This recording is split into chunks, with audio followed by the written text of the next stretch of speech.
Hello, Assalamu alaikum. Welcome back to my channel, Azila Junejo Travel and Living. November 14th ഒരു special വ്ളോഗായിരുന്നു നിങ്ങളെല്ലാവരും ഇതുവരെ കണ്ടത്. ഇത് അതിൻ്റെ പാർട്ട് 2 ആണ്. ഇതിനകത്തെന്ന് പറഞ്ഞാൽ ഒരു കൂട്ടം ടീച്ചേഴ്സ്, അതായത് എൻ്റെ ടീച്ചേഴ്സും എൻ്റെ ടീച്ചർ ഫ്രണ്ട്സുമായിട്ടുള്ളവർ ഞാൻ റിക്വസ്റ്റ് ചെയ്തതിൻ്റെ പ്രകാരം അവരെനിക്ക് ഷെയർ ചെയ്ത് തന്ന വീഡിയോസ്, അത് നിങ്ങൾക്കായി ഡെഡിക്കേറ്റ് ചെയ്തുകൊണ്ടുള്ള കുറേ വീഡിയോസാണ്. അപ്പോൾ ആ വീഡിയോസിൻ്റെ എല്ലാം കമ്പൈലേഷനാണ് ഇന്നത്തെ ഈ വ്ളോഗിൻ്റെ പാർട്ട് 2ൻ്റെ സ്പെഷ്യാലിറ്റി. അപ്പോൾ ചിൽഡ്രൻസ് ഡേ എന്ന് പറയുന്നത് എല്ലാം കുട്ടികൾക്ക് വേണ്ടിയിട്ടുള്ള ഫങ്ഷൻസും ആഘോഷങ്ങളുമാണ്. അത് പാരൻസിലുപരി ഏറ്റവും കൂടുതൽ ഡെഡിക്കേറ്റ് ചെയ്യുന്ന ആരാണ്? അവരുടെ ടീച്ചേഴ്സ് തന്നെയാണ്. അപ്പോൾ ആ ടീച്ചേഴ്സിൻ്റെ എല്ലാം ബ്രില്യൻറ്റ് പെർഫോമൻസ് ആണ് നമ്മൾ ഇന്നത്തെ വീഡിയോയിൽ ഷെയർ ചെയ്തിരിക്കുന്നത്. അതുകൊണ്ട് തന്നെ വീഡിയോ സ്കിപ്പ് ചെയ്യാതെ എൻഡ് വരെയും കണ്ടിട്ട് എന്തെങ്കിലും സജഷൻസ് കമൻറ്റ്സ് ഉണ്ടെങ്കിൽ ബ്ലോഗിൻ്റെ താഴെ കമൻറ്റ് ബോക്സിൽ ഇടാവുന്നതാണ്. ഇനി നിങ്ങൾക്ക് പ്രൈവറ്റായിട്ട് എന്തെങ്കിലും പറയണം എന്നുണ്ടെങ്കിൽ, സജഷൻസ് ഉണ്ടെങ്കിൽ തീർച്ചയായിട്ടും എനിക്ക് മെയിൽ ചെയ്യാവുന്നതാണ്. azila.junejo2020@gmail.com ആണ് മെയിൽ അഡ്രസ്സ്. അപ്പോൾ നമുക്ക് ഒട്ടും താമസിക്കാതെ തന്നെ അവരുടെ ഇൻഫോർമേറ്റീവ് ആയിട്ടുള്ള വീഡിയോസിലേക്ക് പോകാം. Let's begin. Hi friends, welcome. ഞാൻ നിങ്ങളുടെ അടുത്ത് ഫോൾ സീസണിനെ കുറിച്ചാണ് സംസാരിക്കാൻ പോകുന്നത്. ഇത് കാനഡയാണ് സ്ഥലം. ഇലകളൊക്കെ പൊഴിയുന്ന സമയമായതുകൊണ്ടാണ് ഇതിനെ ഫോൾ സീസൺ എന്ന് പറയുന്നത്. നിങ്ങളെൻ്റെ ബാക്ക്ഗ്രൗണ്ടിൽ കാണുന്നത് പോലെ ഇലകൾക്കൊക്കെ മഞ്ഞ, റെഡ്, ഓറഞ്ച് ഇങ്ങനെ ഡിഫറെൻറ്റ് കളറുകളൊക്കെ ആയിരിക്കും. കുറച്ച് ദിവസങ്ങൾ കഴിയുമ്പോൾ ഈ ഇലകളെല്ലാം പൊഴിഞ്ഞു പോകും. ഫോൾ എന്ന് പറയുന്നത് സമ്മറിനും വിൻ്ററിനും ഇടയിലുള്ള കുറച്ച് സമയമാണ്. സമ്മർ വേനൽക്കാലമാണ്. വിൻ്റർ എന്ന് പറയുന്നത് അതികഠിനമായ തണുപ്പാണ്, അതായത് സ്നോയൊക്കെ പെയ്യുന്ന ഒരു സ്ഥലമാണ്. അപ്പോൾ ഈ സമ്മറിനും വിൻ്ററിനും ഇടയ്ക്കുള്ള ഒരു കുറച്ച് സമയത്തിനെയാണ് ഫോൾ എന്ന് പറയുന്നത്. അതായത് ചെറുതായിട്ട് തണുപ്പ് ഇങ്ങനെ തുടങ്ങി വരുന്ന ഒരു സമയം. ഇന്നത്തെ ഇവിടുത്തെ ടെമ്പറേച്ചർ എന്ന് പറയുന്നത് 13 ഡിഗ്രിയാണ്. സമയത്ത് സംഭവിക്കുന്ന കുറച്ച് കാര്യങ്ങൾ എന്ന് പറഞ്ഞാൽ, ആനിമൽസൊക്കെ അവർക്ക് കടുത്ത വിൻ്ററിന് വേണ്ടിയിട്ടുള്ള ഫുഡൊക്കെ കളക്ട് ചെയ്ത് വയ്ക്കും. കുറച്ച് പക്ഷികളൊക്കെ തണുപ്പ് കുറഞ്ഞ സ്ഥലങ്ങളിലേക്ക് മൈഗ്രേറ്റ് ചെയ്ത് പോകും, താമസം മാറും. ഇലകളൊക്കെ ഫുഡ് ഉണ്ടാക്കുന്നത് നിർത്തും. അങ്ങനെ ക്ലോറോഫിൽ ഇല്ലാതെ ആവുന്നത് കൊണ്ടാണ് ഇലകൾക്കൊക്കെ ഇങ്ങനെ വെറൈറ്റി കളേഴ്സൊക്കെ ആയിട്ട് കാണുന്നത്.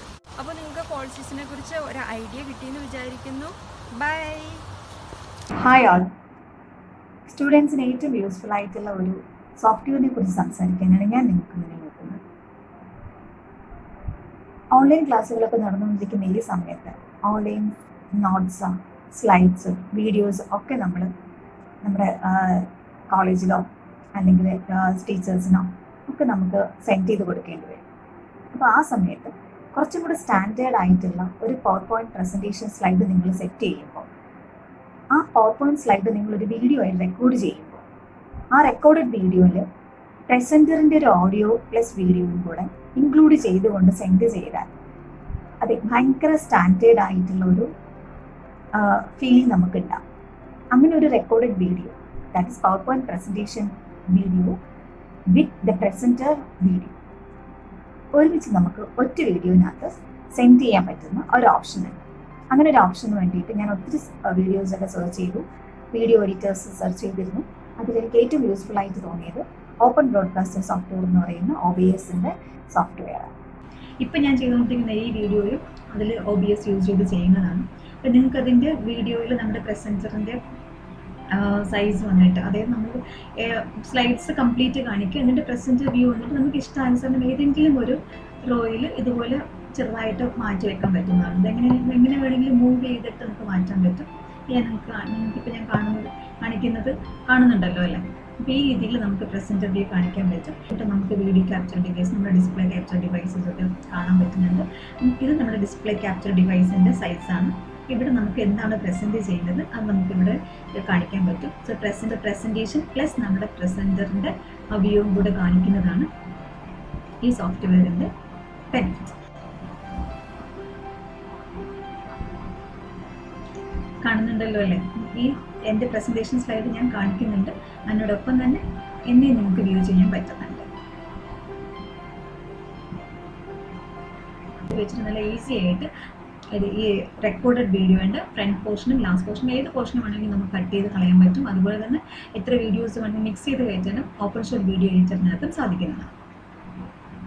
Okay, so OBS studio It's an open broadcaster software. It's a free and open source software for video recording and live streaming. ഇത് ഭയങ്കര സ്റ്റാൻഡേർഡ് ആയിട്ടുള്ള ഒരു സോഫ്റ്റ്വെയർ ആണ്. അപ്പോൾ എല്ലാവരും ഇത് യൂസ് ചെയ്യുക. കോളേജ് പ്രൊഫഷണൽ സ്റ്റുഡൻസിന് എസ്പെഷ്യലി PPT പ്രസൻറ്റേഷനൊക്കെ എടുക്കുമ്പോൾ ഇതിൻ്റെയൊക്കെ ചെയ്ത് റെക്കോർഡ് ചെയ്യുന്നത് ഇപ്പോൾ നന്നായിരിക്കും. കാരണം ഓൺലൈൻ ക്ലാസ്സുകളാണല്ലോ ഇപ്പോൾ പോയിക്കൊണ്ടിരിക്കുന്നത്. അപ്പോൾ നമുക്ക് പ്രസൻറ്റേഷനൊക്കെ നമുക്ക് വീഡിയോ റെക്കോർഡ് ചെയ്ത് അയച്ചു കൊടുക്കാൻ പറ്റുന്നത് OBS സോഫ്റ്റ്വെയർ യൂസ് ചെയ്യാൻ പറ്റും. So thank you so much.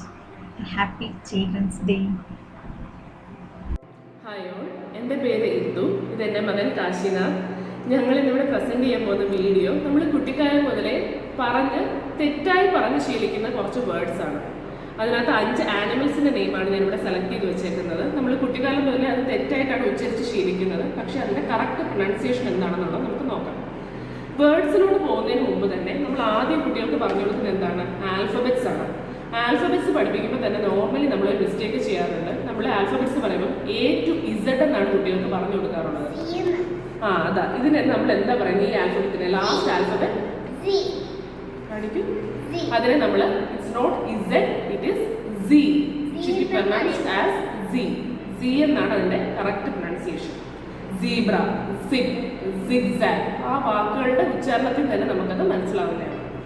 ഇനി നമുക്ക് വേറൊരു കോമൺ ആയിട്ട് തരും. ഇനി നമുക്ക് ആ 5 ആനിമൽസിൻ്റെ പേര് ഞാൻ ഇവിടെ സെലക്ട് ചെയ്ത് വെച്ചിട്ടുണ്ടെന്ന് പറഞ്ഞില്ലേ, അത് ഏതൊക്കെയാണ് 5 ആനിമൽസ് എന്ന് നോക്കാം.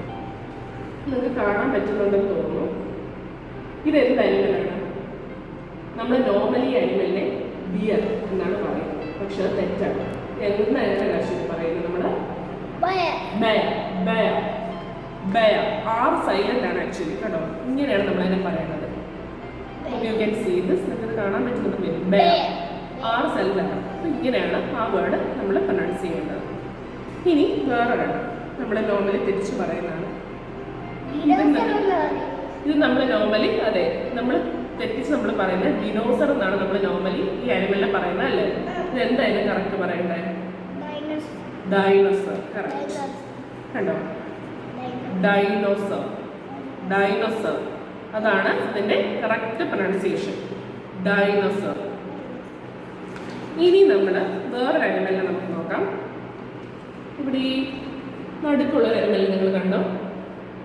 കാണാൻ പറ്റുന്നുണ്ടെന്ന് വിചാരിക്കുന്നു. നടുക്ക് നമുക്ക് ഫ്രണ്ടിൽ പൗച്ചൊക്കെ ഉള്ള ഒരു അനിമലാണ്. എന്താണിത്? കങ്കാരു എന്നാണ് നമ്മൾ നോർമലി ഇതിനെ പറയുന്നത്, അല്ലേ? ഇതെന്താ കാശിയിൽ നമ്മൾ കറക്റ്റ് തന്നെ പറയേണ്ടത്? കാങ്കറു.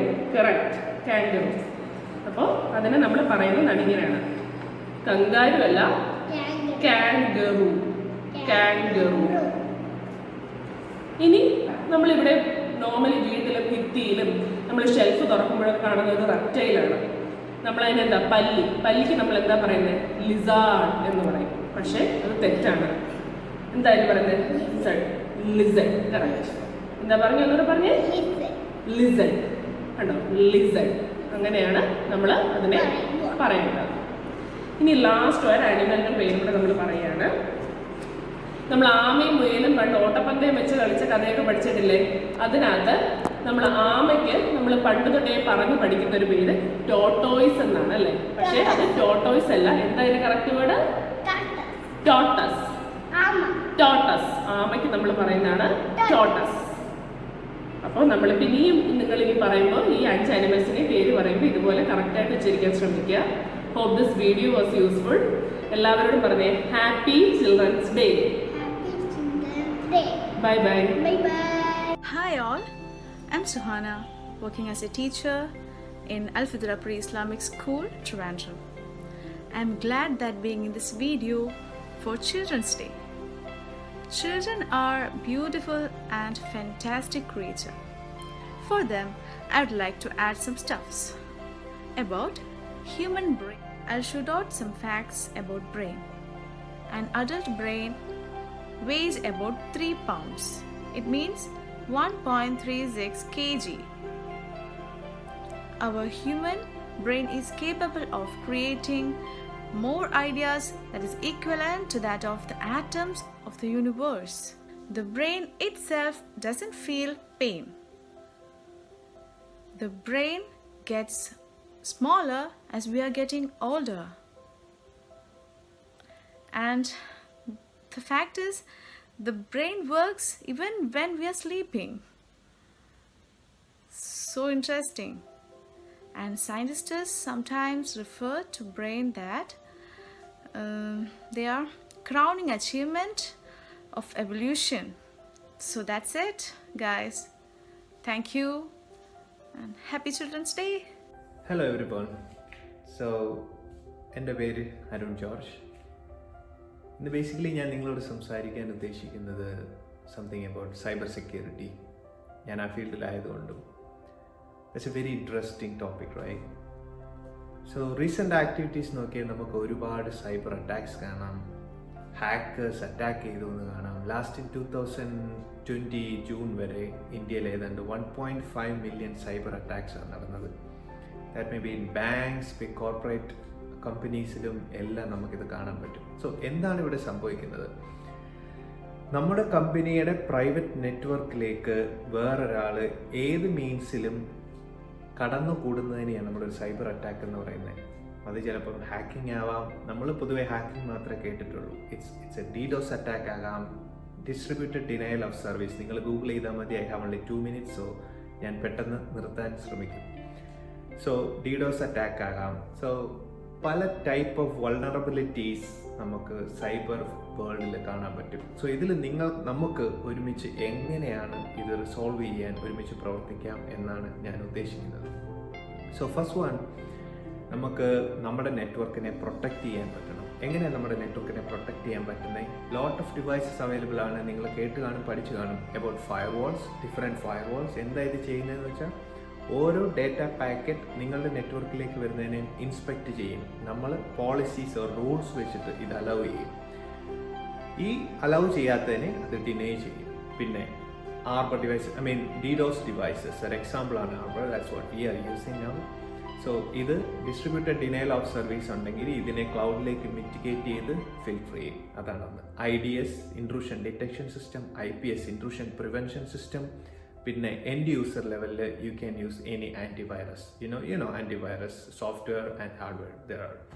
സോ ഈ തിങ്സ് എല്ലാം ഉപയോഗിച്ച് ഒരു കോർപ്പറേറ്റ് ലെവലിൽ നമുക്ക് ഇതിനെ കൺട്രോൾ ചെയ്യാൻ പറ്റും. പിന്നെ zero day attacks, zero day vulnerabilities നിങ്ങൾ കേട്ടിട്ടുണ്ടായിരിക്കും. അതായത് ഒരു വെൻഡർ, ദാറ്റ് മീൻസ് ഇപ്പോൾ ഗൂഗിളിൻ്റെ ഒരു പ്രോഡക്റ്റ് നമ്മൾ യൂസ് ചെയ്യുകയാണെങ്കിൽ ഗൂഗിൾ പോലും അറിയാതെ, ഗൂഗിളിൻ്റെ അറിവിൽ പോലും ഇല്ലാത്ത ഒരു വൾണറബിലിറ്റി ആ പർട്ടിക്കുലർ സോഫ്റ്റ്വെയറിന് ഹാർഡ്വെയറിനും ഉണ്ടാകുന്നതിനെയാണ് സീറോ ഡേ വൾണറബിലിറ്റി എന്ന് പറയുന്നത്. ആ കൈൻഡ് ഓഫ് അറ്റാക്സും ഉണ്ടാകും. സോ എപ്പോഴും നമ്മുടെ signatures, threads, anti software, anti whatever it is, anti virus, എന്തായാലും ആൻറ്റി മാൽവെയർ, എന്ത് ആൻറ്റി സോഫ്റ്റ്വെയർസും അപ് ടു ഡേറ്റ് ആയിരിക്കണം. അതിൻ്റെ signature every day automatically update ചെയ്യണം. പിന്നെ നമുക്ക് പേഴ്സണലി നമ്മുടെ ഡേ ടു ഡേ ലൈഫിൽ എന്ത് ചെയ്യാൻ പറ്റുമെന്ന് വെച്ചാൽ, അൺനോൺ കോൾസിന് നിങ്ങളുടെ വിലപ്പെട്ട ഇൻഫർമേഷൻസ് കൊടുക്കാതിരിക്കുക. നിങ്ങളുടെ ഇമെയിൽ വരുന്ന അൺനോൺ ലിങ്ക്സിനെ ക്ലിക്ക് ചെയ്യാതിരിക്കുക. നിങ്ങൾ കേൾക്കുന്ന ഒരു ന്യൂസ് അല്ലെങ്കിൽ കിട്ടുന്ന ഒരു ലിങ്കിനെ പറ്റി, അല്ലെങ്കിൽ നിങ്ങൾക്ക് കിട്ടുന്ന ഒരു phone call about the wrong information, നിങ്ങൾക്ക് ഡയറക്റ്റ് ആ വെൻഡറുടെ വെബ്സൈറ്റിൽ പോയി ഇൻഫർമേഷൻ ടെസ്റ്റ് ചെയ്തതിന് ശേഷം മതി ക്ലിക്ക് ചെയ്യുക. സോ ഇങ്ങനെ നിങ്ങളുടെ വിലപ്പെട്ട ഇൻഫർമേഷൻസ് നിങ്ങൾ തന്നെ സേവ് ചെയ്യാൻ, കീപ്പ് ചെയ്യാൻ, സെക്യൂറായിട്ട് കീപ്പ് ചെയ്യാൻ ഒരു മൂവ്മെൻറ്റ് നമ്മുടെ ഭാഗത്തു നിന്നുണ്ടാവുകയാണെങ്കിൽ ഒരു 90% നമുക്ക് നമ്മുടെ ഡേ ടു ഡേ ലൈഫിൽ ഇതിനെ നമുക്ക് എതിർക്കാൻ പറ്റും. It's a very big topic. You should know. Network അറിയണം, സൈബർ സെക്യൂരിറ്റി അറിയണം. സോ ഇതെല്ലാം കൂടെ അറിഞ്ഞ് വെരി ഇൻട്രസ്റ്റിംഗ് ആണ്, വെരി ഇൻട്രസ്റ്റിംഗ്. ഞാൻ നിങ്ങളെല്ലാവരും ഗൂഗിൾ ചെയ്യണം, ഇതെന്താണെന്ന് കൂടുതൽ പഠിക്കണം. I don't have enough time. Maybe later I can explain one by one. I don't know. So ഞാൻ നിങ്ങൾക്ക് ജസ്റ്റ് ഒരു ഇൻട്രൊഡക്ഷൻ മാത്രമേ തന്നിട്ടുള്ളൂ. എന്തൊക്കെയാണ് ഇവിടെ സംഭവിക്കുന്നത് ഡെഫിനറ്റ്ലി നിങ്ങൾ കൂടുതൽ അറിയണം. കൂടുതൽ അറിയാൻ നിങ്ങൾക്ക് സിസ്കോയുടെ CCNA പഠിക്കാം. CCNA റൗട്ടിംഗ് ആൻഡ് സ്വിച്ചിങ് പഠിച്ചിട്ട് CCNA സെക്യൂരിറ്റി പഠിക്കാം. That will be nice. പിന്നെ ഒത്തിരി കോഴ്സസ് അവൈലബിൾ ആണ്. കോംസിയുടെ സെക്യൂരിറ്റി പ്ലസ് അവൈലബിൾ ആണ്. പിന്നെ നിങ്ങൾക്ക് തന്നെ ഗൂഗിളിൽ ജസ്റ്റ് റിസർച്ച് ചെയ്യാം, വീഡിയോസ് കാണാം. ഇറ്റ്സ് എ വെരി ഗുഡ് ഫ്യൂച്ചറാണ്. നല്ലൊരു ലേണിംഗ് ഓപ്പർച്യൂണിറ്റി നിങ്ങൾക്ക് ഇപ്പോൾ എല്ലായിടത്തും അവൈലബിൾ ആണ്. സോ നിങ്ങളുടെ ജോലിക്കും കരിയറിനും എല്ലാം ഇത് നല്ലതാവട്ടെ എന്ന് പ്രാർത്ഥിക്കുന്നു. Thank you. ഹായ്, ഞാനിത് ഇവിടെ പഠിപ്പിക്കുന്നത് ഓർഗാനിക് കെമിസ്ട്രിയാണ്. ഓർഗാനിക് കെമിസ്ട്രി ഞാൻ പൊതുവേ പറഞ്ഞു കേട്ടിട്ടുള്ളത് ഭയങ്കര പാടാണ്, അത് ആകെ തിരിഞ്ഞു പോകുന്നു എന്നുള്ള രീതിയിലൊക്കെയാണ്. ചില ടെക്നിക്കുകളുണ്ട് ഈ ഓർഗാനിക് കെമിസ്ട്രിയൊക്കെ നമുക്ക് ഈസി ആയിട്ട് പഠിച്ചെടുക്കാൻ പറ്റുന്നത്. എനിക്ക് 12th ഡിഗ്രിയിലൊക്കെ പൊതുവേ കൂടുതൽ അവർക്ക് പഠിക്കാനുള്ളത് നെയിമിംഗ് റിയാക്ഷൻസ് ആണ്. അവർ പൊതുവേ പറഞ്ഞിട്ട് എനിക്ക് ആ ബോണ്ടൊക്കെ ഇവിടെ ഇടണം, എനിക്ക് ആകെ തിരിഞ്ഞു പോകുന്നു, എന്തൊക്കെ റിയേജൻസ് എടുക്കണം എന്നുള്ളത് ആകെ കൺഫ്യൂസ്ഡ് ആണ് എന്നൊക്കെ ഉള്ളത്. ആക്ച്വലി നമ്മുടെ നെയിമിംഗ് റിയാക്ഷൻസ് ആയിരുന്നാലും നമുക്ക് റിലേറ്റ് ചെയ്ത് പഠിക്കാൻ പറ്റുന്ന കുറേ നെയിമിംഗ് റിയാക്ഷൻസ് ഉണ്ട്.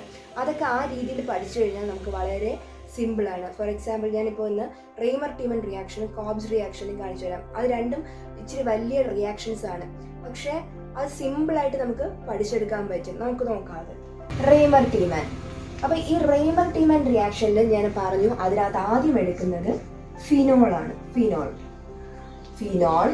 ഫിനോളിൻ്റെ കൂട്ടത്തിൽ നമ്മൾ എടുക്കുന്നത് ക്ലോറോഫോം. ഇതിനെ ട്രീറ്റ് ചെയ്യാൻ, ഇത് ഫിനോൾ ആരുമായിട്ട് ട്രീറ്റ് ചെയ്യാന്ന് വെച്ച് കഴിഞ്ഞാൽ ക്ലോറോഫോം. അത് ഏതില്? റെയ്മർ ടീമൻ റിയാക്ഷനിൽ ക്ലോറോഫോമുമായിട്ട് ട്രീറ്റ് ചെയ്യുന്നു. Formula CHCl3. ഓക്കെ, CHCl3 ആണ് ക്ലോറോഫോമിന്റെ. സി ഒക്കെ വലുത് തന്നെ എഴുതാൻ നോക്കണം. Okay, CHCl3 phenol plus chloroform. ഇതിന്റെ കൂടെ നമ്മൾ ആൽക്കലൈൻ മീഡിയം, ഇത് രണ്ടും ട്രീറ്റ് ചെയ്യുന്നത് ഒരു ആൽക്കലൈൻ മീഡിയം പറഞ്ഞു. ഏതാണ്? ഞാനിവിടെ യൂസ് ചെയ്യുന്നത് NaOH ആണ്, സോഡിയം ഹൈഡ്രോക്സൈഡ്. NaOH യൂസ് ചെയ്തെടുക്കുന്നു. ഇതിവിടെ കിട്ടുന്ന പ്രോഡക്റ്റ് സാലിസൈൽ ആൽഡിഹൈഡ് ആണ് നമുക്കിവിടെ കിട്ടുന്നത്. ഓക്കെ, അപ്പൊ സാലിസൈൽ ആൽഡിഹൈഡ് എന്ന് പറയുമ്പോഴത്തേക്ക് നമ്മുടെ ഫോർമുല ഇങ്ങനെ വരും. ഫിനോൾ എന്ന് പറയുന്നത് നമുക്കറിയാം, റീജന്റ് ബെൻസീൻ റിങ്ങിന്റെ മേലെ OH വരുന്നതാണ് നമ്മൾ ഫിനോൾ എന്ന് പറയുന്നത്. അപ്പൊ സാലിസൈൽ ആൽഡിഹൈഡ് എന്ന് പറയുന്നത് ഇത് ക്ലോറോഫോമും NaOHും കൂടെ ഫിനോളുമായിട്ട് ട്രീറ്റ് ചെയ്യുമ്പോൾ ഇതിന്റെ ഓർത്തോ പൊസിഷൻ, അതായത് നമ്മളിപ്പോൾ ഒരു ബെൻസിൻ റിംഗ് ഒക്കെ എടുക്കുമ്പോൾ അതിന് 3 പൊസിഷൻസ് ഉണ്ട്. പാരാ, ഓർത്തോ, മെറ്റ എന്ന് പറഞ്ഞിട്ട് 3 പൊസിഷൻ ഉണ്ട്. ആ പൊസിഷനില് ഓർത്തോ പൊസിഷനിലായിട്ടാണ് ആര് വരുന്നത്? ആൽഡിഹൈഡ് വരുന്നത്. ആൽഡിഹൈഡിന്റെ ഇതെന്താണ്? CHO. ആ CHO എവിടെ വരും? ഫിനോളിന്റെ, ഈ ഫിനോൾ എന്ന് പറയുന്ന സ്ട്രക്ചറിന്റെ ഓർത്തോ പൊസിഷനിലായിട്ട്. ഇതിനെയാണ് നമ്മൾ സാലിസൈൽ ആൽഡിഹൈഡ് എന്ന് പറയുന്നത്. അപ്പൊ ഇനി നമുക്ക് മറ്റേ കോബ്സ് റിയാക്ഷൻ ഒന്ന് നോക്കിയാലോ. കോബ്സ് റിയാക്ഷൻ എന്ന് പറയുമ്പോൾ ചേഞ്ചസ് കുറച്ച് മാത്രം. സ്റ്റാർട്ടിങ് സെയിം ആണ്. ഫിനോളിന്റെ കൂടെ നമ്മൾ ഇവിടെ ക്ലോറോഫോം അല്ല യൂസ് ചെയ്യുന്നത്, we use carbon dioxide. Okay, we use carbon dioxide, CO2 ആണ് നമ്മൾ യൂസ് ചെയ്യുന്നത്. Carbon dioxide same alkaline medium NaOH തന്നെയാണ് ഞാൻ ഇവിടെ ട്രീറ്റ് ചെയ്യുന്നത്. നമുക്ക് കിട്ടുന്ന പ്രോഡക്റ്റ് സാലിസൈൽ ആൽഡിഹൈഡ് റെയ്മർ ടീമറിനെ എടുത്തു. നമുക്ക് ഇനി കിട്ടുന്നത് പ്രോഡക്റ്റ് എന്ന് പറയുന്നത് സാലിസൈൽ ആസിഡ്. ഓക്കെ, ഫോർമുലയിൽ വ്യത്യാസമൊന്നുമില്ല, വലിയ വ്യത്യാസം വരില്ല. CHO എന്ന് പറയുന്ന ആൽഡിഹൈഡ് ആണ്. ആസിഡ് എന്ന് പറയുന്നതോ COOH. ഇത്രയേ ഉള്ളൂ. ഏതൊരു നെയിമിംഗ് റിയാക്ഷൻ എടുത്തായിരുന്നാലും അതിനകത്ത് ഓരോ സ്റ്റേറ്റ്മെന്റ് ഉണ്ട്. ആ സ്റ്റേറ്റ്മെന്റ് മനസ്സിലാക്കി അതിനെ ഈ ഒരു ഫോമിലൊക്കെ എഴുതി കഴിഞ്ഞാൽ വളരെ സിമ്പിൾ ആയിട്ട് നമുക്ക് ഓരോ നെയിമിംഗ് റിയാക്ഷൻസ്, ഫോർ എക്സാമ്പിൾ ഇപ്പോൾ വുഡ്സ് റിയാക്ഷൻസ് ഉണ്ട്, ഫിറ്റിക് റിയാക്ഷൻ ഉണ്ട്. വുഡ്സ് റിയാക്ഷൻ എന്താണ്? സെയിം റിയേജൻസ് ആണ്. വുഡ്സിനകത്ത് എന്താണ്? വുഡ്സിനകത്ത് ഒരു റിയേജന്റ് യൂസ് ചെയ്യുന്നു, മീൻസ് അതിനകത്തും ആൽക്കലൈൻ മീഡിയം തന്നെയാണ് വുഡ്സും ഫിറ്റിക്കും ഒക്കെ. ഒന്നില് ആൽക്കൈൽ ഹാലൈഡ്, മറ്റൊന്നില് aryl halide. Wurtz Fittig reaction എന്ന് പറയുമ്പോൾ ഇവർ രണ്ടുപേരെയും തമ്മിലുള്ള ഒരു കോമ്പിനേഷനാണ്. ആൽക്കൈലും അറൈലും തമ്മിൽ സെയിം റിയേജന്റ് യൂസ് ചെയ്ത് ട്രീറ്റ് ചെയ്യുന്നത്. അപ്പോൾ ആ ഒരു രീതിയിൽ നമ്മൾ പഠിച്ചെടുത്തു കഴിഞ്ഞാൽ വളരെ സിമ്പിളായിട്ട് നമുക്ക് പഠിക്കാം. ഓക്കെ, ഹലോ, ഞാൻ പാർവതി, കൊല്ലം ജില്ലയിലെ ആനന്ദവല്ലീശ്വരം NSS കോളേജിൽ കൊമേഴ്സ് വിഭാഗം അധ്യാപികയായി പ്രവർത്തിക്കുന്നു. ഇന്നത്തെ പ്രത്യേകത ഞാൻ പറയാതെ തന്നെ നിങ്ങൾക്കറിയാം. ഇന്ന് November 14 ചിൽഡ്രൻസ് ഡേ ആണ്. നമ്മുടെ ഫസ്റ്റ് പ്രൈം മിനിസ്റ്റർ ജവഹർലാൽ നെഹ്റുവിൻ്റെ ബർത്ത്ഡേ. അതുകൂടാതെ ഇന്നത്തെ ദിവസത്തിന് ഒരു പ്രത്യേകത കൂടിയുണ്ട്. ഇന്ന് November 14 വേൾഡ് ഡയബറ്റിക്സ് ഡേ ആണ്, പ്രമേഹ ദിനം. എന്താണ് പ്രമേഹം അല്ലെങ്കിൽ ഡയബറ്റീസ് എന്ന് പറയുന്നത്? നമുക്കറിയാം, നമ്മുടെ ബ്ലഡിൽ പഞ്ചസാരയുടെ അളവ് അല്ലെങ്കിൽ ഗ്ലൂക്കോസിൻ്റെ അളവ് കൂടുന്ന അവസ്ഥയാണ് ഡയബറ്റീസ് എന്ന് പറയുന്നത്. അതുവഴി പാൻക്രിയാസിന് ഇൻസുലിൻ പ്രവർത്തിപ്പിക്കാൻ പറ്റാത്തൊരവസ്ഥയാണെന്ന് പറയുന്നത് ഡയബറ്റീസ് എന്ന് പറയുന്നത്. ഈ ഡയബറ്റിക്സ് എന്ന് പറയുന്നത് പ്രായമായ ആൾക്കാരിൽ മാത്രം കണ്ടുവരുന്ന അസുഖമാണെങ്കിൽ ഇന്ന് അങ്ങനെയല്ല. ചെറുപ്പക്കാർ മുതൽ കുഞ്ഞുങ്ങൾ വരെ നമുക്ക് ഈ അസുഖം കാണാനായിട്ട് പറ്റും.